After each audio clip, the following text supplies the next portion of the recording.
Hai semuanya, perkenalkan nama aku Nur Fitria Maharani dan aku dari Prodi DKV. Di video kali ini, aku akan menjelaskan tentang kesalahan-kesalahan berbahasa Indonesia dalam lingkungan masyarakat. Penggunaan bahasa Indonesia yang baik dan benar sangatlah penting supaya dapat dicerna dengan baik, tidak menimbulkan kesalahpahaman, apalagi saat menyampaikan informasi, pemberitahuan, dan saat berkomunikasi. Menurut Balai Bahasa Kemdikbud.go.id, kesalahan berbahasa itu muncul karena beberapa faktor. Yang pertama, tidak menggunakan bahasa yang benar, tidak menggunakan tata bahasa yang sesuai situasi, dan menggunakan istilah asing yang sebenarnya sudah ada padadannya dalam bahasa Indonesia. Kemudian, kesalahan berbahasa juga bisa terjadi karena kurangnya pembelajaran lebih dalam lagi mengenai bahasa Indonesia, apalagi di zaman sekarang yang dimana sudah mulai banyak bahasa asing yang masuk dan menggantikan bahasa Indonesia. Di video kali ini, aku akan membahas kesalahan berbahasa Indonesia yang sering terjadi dalam penulisan surat. Yuk kita cek bareng-bareng.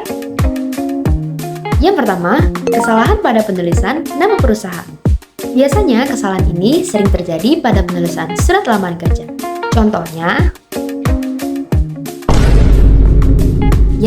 penulisan nama PT ini. Menurut EYD, penulisan PT yang benar adalah tanpa menggunakan tanda baca berupa titik di akhir kata. Selain itu, dijelaskan juga dalam pasal 12 yang berbunyi, jadi, penulisan yang benar adalah dan bukan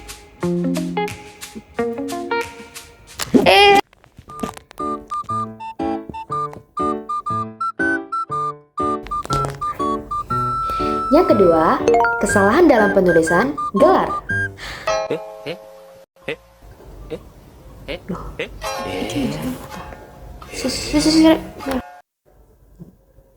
Kesalahan yang kedua ini adalah kesalahan yang masih sering terjadi dalam surat menyurat.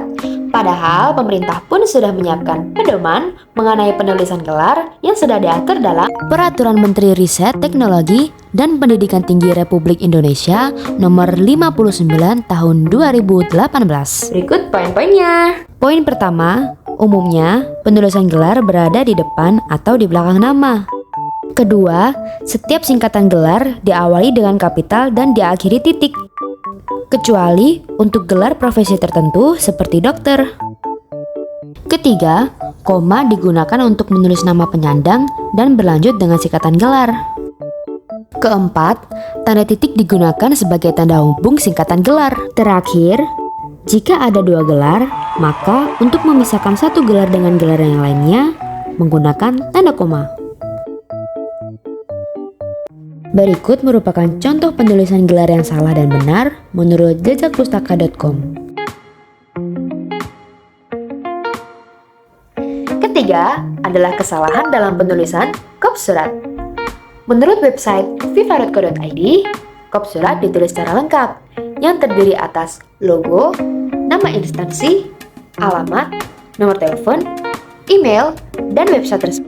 Berikut ini contoh penulisan kop surat yang benar. Keempat adalah penulisan surat yang terlalu berbelit. Dalam menulis surat, maksud dan tujuan dari surat harus tersampaikan dengan baik. Maka dari itu, kita harus lebih berhati-hati dalam pemilihan kata, harus memilah kata apa yang akan kita tulis ke dalam surat, serta harus memperhatikan struktur dan komposisi kata yang sesuai dengan EYD dan KBBI. Contohnya adalah dalam surat lamaran kerja. Dan yang terakhir adalah kesalahan-kesalahan kecil dalam penulisan kalimat, seperti pemberian tanda baca, pembukaan kalimat, pemberian imbuhan, penulisan nama jalan, penggunaan kata miring, penggunaan huruf kapital, penulisan instansi, dan lain-lain. Oke guys, karena durasinya nggak cukup, jadi kita lanjut part 2. Gak lanjut part 2. Gak lanjut part 2. Bohong, bercanda. Nah, itu tadi adalah beberapa contoh kesalahan pada surat. Yuk kita belajar menulis surat. Dan jangan lupa untuk selalu terus gunakan bahasa Indonesia yang baik dan benar. Sampai jumpa lagi teman-teman. Bye-bye.